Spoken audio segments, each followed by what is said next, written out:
dalee na jàmm ki seen xibaaru mbatit te dañuy dal ak xam ne moo di professeur Bakary Samb andil ñu téere bu am solo dibbee ko Cheikh El Hadji Malick Sy un soufisme de conscience et d'espérance jamonoy gàmmu gi ñu ngi lay nuyu. ñu ngi lay fay di gërëm ci dalal bi ci magazine bi am solo bi ngay def mooy wàllu culture nga xam ne lu am solo la te ñu gën ko gën a mën a jox gëddaam ci rédaction yi ak parce que mooy li nga xam mooy feddali suñu caada feddali li nga xam ni mooy xam-xam ba ñëpp mën ci jariñu. dëgg la téere bi lee préface ni ki nga xam ne moo ko bind mooy Serigne Cheikh Ahmed Tidiane Sy Al Maktoum nga andil ñu wàllum yoonu soufisme daal di koy tënk ci biir téere bi lee wax ci ne dafa nekk mel ni luy baagante diggante ngëm-ngëm yaakaar. lan nga ci bëgg waxtaane loolu dafa aju ci ñaari concept yoo xam ci tasawuf mooy alxawf wa raja ragal ak yaakaar te Seydi Hadji Malick noonu la démarche am ci Taysiir nga xam mooy téere bu am solo bu mu bind ci wàllu tawassul mais aussi ci Fala Budda min Shakwa ak téere bi nga xam mooy yaakaar Shifada loolu nag mooy li nga xam toujours da ngay nekk ci muraqaba ak muhasaba ak musharata foo nekk nga fuglu sa borom delluwaat yàlla jéem a laabal sa xol mais aussi def évaluation personnelle ba bañ a naagu xam ni yërmande yàlla toujours mi fi waaye aussi war nga bàyyiwaat xel li nga xam moo la indi ci àdduna mooy lii mooy nekk xalifatullahi fil ard nekk vicaire de Dieu sur terre donc loolu mu ànd ak conscience ak espérance bi ko Serigne Cheikh Ahmed Tidiane Sy Al Amin di préfacé dafa wax ni téere bi moom li tax mu am solo mooy dafa indiwaat bindu Maodo mais ubbi ko ci li nga xam ni xëy na mënuñu accéder à ces textes mais gën ko mën a comprendre méngale ko ak lëkkale ko à li nga xam mooy les préoccupations contemporaines. justement ñu wax ci jàll ci loolu préoccupations contemporaines yooyu noonu dañ ciy gis ne da ngay wootee sax ci xeex bi ngay xeex sa nafs boobu noonu mu nekk jéego bu njëkk balaa ngay dem wuti leneen wala balaa ngay combattre keneen combattre sa bopp xool yow noo defaral sa bopp yow balaa ngay defar keneen. loolu dafa dellu wéy ci le concept de muraqaba mooy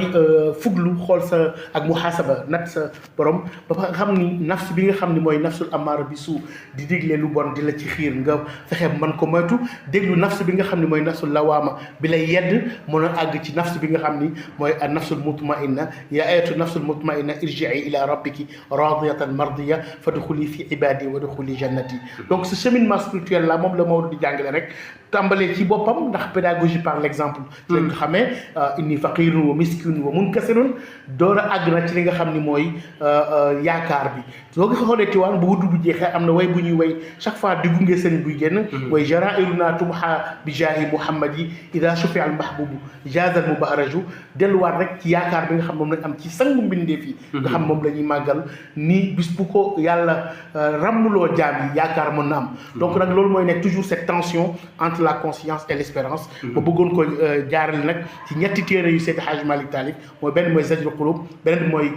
Fala Budda min Shakwa beneen mooy yaakaar Shifada ngir rek ñi nga xam ne ay ndaw lañu wala yenn intellectuels wala ñi nga xam ne sax duñu sénégalais wala xamuñu sax pensée Seydi Hadji Malick maanaam accès ci pensée boobu ba mun a indi quelques paradigmes yoo xam ne dañ ko mën a leerlu ak seen i préoccupations contemporaines. pensée boobu noonu am na solo ci jamono fu mu toll ndax ñu ngi koy wax ci fu ñu wër rek am na wàllum totalitarisme am na aussi wàllum terrorisme yi fay am naka lañ mën a sukkandikoo daal di nampatalu ci pensée ak ci philosophie soufisme bi nga xam ne moo ko andi ngir mën a mucc ci yooyu yëpp. loolu lu jagle Sénégal te yàlla mu ñuy musal li nga xam moo xew ci réew yi ñu wër loolu nag dafa am mag ñoo xam ne dañu am lu ñu liggéey te damay faral di wax li nga xam ni fa mu jógee juru fa jàmm kenn waru koo jéggaane. fii nag buñ jàngale maam Seydi Hadji Malick nga xam li mu taxawal yëpp taxawal na ko te def ci benn violence. jàngale maam Serigne Touba Cheikh Ahmadou Bamba nga xam ne ak li mu daj yëpp dafa jox benn baat mooy afawtu an la abda jéggal naa baal naa ñëpp loolu dafa am moo Sénégal dafa am cislaay am benn patrimoine boo xam ni moom la ñu war a dundalaat loolu moo tax lu mel ni téere yi ñu koy taalif pour nit ñi ak la nouvelle génération mën a xam ni dañu nekk monde boo xam ni c'est un monde libéralisé ay offres philosophiques spirituelles di circuler te bu ñu fësalul li suñu doom yeneen offre la ñuy consommer te boobaa day nekk loo xam ne ñun day nekk un défaut de transmission boo xam ni ñun gëstukat yi yéen nitu média yi ak nitu loolu ñun la war ngir gën koo vulgariser ngir ñëpp mën si jëriñ. jërëjëf fii la ngeen daal keppee seen xibaaru mbatit bi ñu teglee loon tey yëpp jëm ci wàllum wàccaayu gàmmu gi ak téere bu am solo bi nga xam ne docteur Bakary Samb moo ñu ko andi loon jërë ngeen jëf ci déglu bi. Bonjour et bienvenue dans votre journal de la culture spéciale Gamou avec le professeur Bakary Samb qui vient de présenter donc son tout nouvel ouvrage Cheikh El Hadji Malick Sy un soufisme de conscience et d'espérance. Alors, un livre préfacé par Serigne Cheikh Ahmed Tidiane Sy Al Amin. Alors, professeur Samb, bonjour. Bonjour et merci de l'invitation. En période de Gamou, donc, quoi de plus intéressant que de nous exposer le soufisme de Cheikh El Hadj Malick Sy, de conscience et d'espérance. Qu'en est-il réellement? Oui, Cheikh El Hadj Malick Sy est un homme multidimensionnel dont la personnalité marque l'histoire religieuse et même culturelle de ce pays. Un intellectuel dans sa démarche, avec beaucoup de production et d'ouvrages, avec un diwan qui vient d'être réédité récemment. Mais aussi, Cheikh El Hadj Malick Sy, c'est l'homme d'un enseignement spirituel basé sur une forme de mesure. Et c'est cette mesure-là qui m'a poussé, en tout cas qui m'a donné l'idée de ce titre entre conscience et espérance. Les deux termes déclinés dans le soufisme entre le khawf et le raja. Khawf qui est souvent traduit par crainte et terme auquel je préfère le mot conscience parce que c'est la crainte de Dieu. À mon avis, cette traduction ne prend pas en compte toute la dimension de cette vertu, mais il y a plutôt une conscience intime de Dieu et l'espérance qui est donnée aux croyants de pouvoir aspirer à la miséricorde divine. Vivre d'un soufisme donc dans l'équilibre, on peut dire, de la crainte révérentielle, mais aussi de l'espérance du salut donc promis aux croyants les plus fidèles. Alors, comment se traduit cette philosophie du soufisme actuellement dans le tidjanisme au Sénégal? Vous savez, cette philosophie du soufisme, c'est un soufisme d'équilibre. Lajoran Bey disait de Seydi Hadj Malick qu'il est un pôle d'attraction entre la charia et la haqiqa. Et dans sa manière d'enseigner, de la création d'écoles, de Zawiya, depuis le séminaire de Ndiarndé, mais aussi en passant par Tivaouane, et aujourd'hui le système de la Muqaddamiya, terme que je dois au professeur Mbaye Thiam, ce fait de décentraliser, de l'islamisation par décentralisation dans toutes les contrées du Sénégal, mais aux quatre coins du monde, ça fait que son enseignement a essaimé. Et comme le décrivait la revue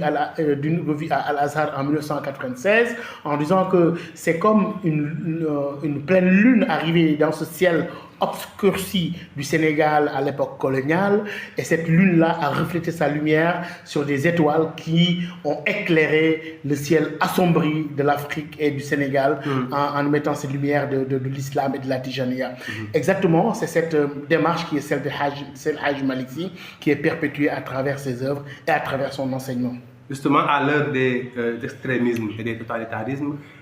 comment justement vivre et faire vivre cette ligne de pensée pour justement en bénéficier pleinement au Sénégal et dans la sous-région? Justement, c'est pour cela, dans l'ouvrage, nous parlons de la victoire sur soi. Parce que cette victoire sur soi, la vraie victoire, ce n'était pas celle remportée sur les autres, mais sur soi-même et sur l'ego, an-nafs. C'est-à-dire que l'individu a tellement à faire contre lui-même, contre son âme charnelle, afin de pouvoir purifier son cœur et de s'élever, qu'il n'a pas le temps de combattre autrui. Et donc cette spiritualité-là, c'est celle qui nous a été enseignée par Seydi Hadj Malick Sy et qui a été sa méthode. Quand il est arrivé dans ce contexte très difficile, il est arrivé à un moment où il était difficile de propager l'islam, mais il a trouvé une stratégie basée sur l'éducation et la dissémination du savoir. Et aujourd'hui, il a atteint son objectif, c'est-à-dire la dissémination du savoir, mais aussi la construction d'un homme